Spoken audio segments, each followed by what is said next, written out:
আইনগত অসুবিধা নেই। আমরা ট্রিপল লাইনের ব্যাপারে একজন এক ভাই বললেন যে ট্রিপল লাইনে আমার না পান, দ্বিতীয় ফোনটা আমাকে দেবেন, আশা করি পাবেন না। ট্রিপল লাইনের ফোন দিবে, হেডকোয়ার্টার আবার রিসিভ করবে, হেডকোয়ার্টার আবার আমার সেই থানাকে ফোন দেবে। এত ঘোরা ফেরার দরকার নেই।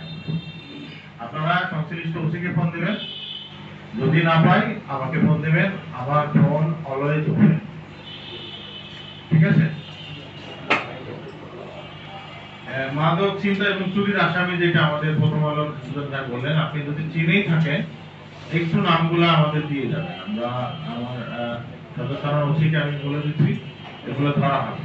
এগুলা কেউ আইনের ঊর্ধ্বে না। আইন যেই করবে, আইন ভঙ্গের কাজ যে করবে তাকে আমরা আইনের হাতে নিয়ে আসবো।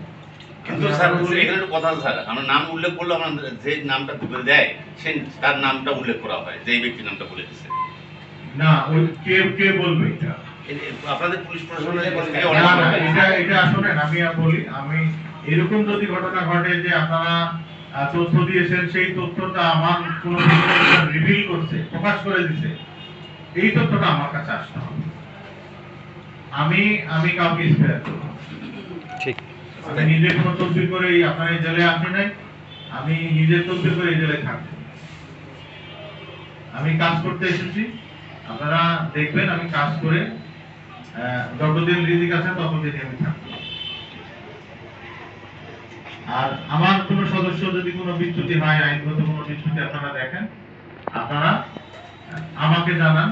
আমার সিনিয়র অফিসার যারা আছে, আমি অ্যাভেলেবল না হলে তাদেরকে জানান, আমরা আইনগত ব্যবস্থা নেব। ধন্যবাদ।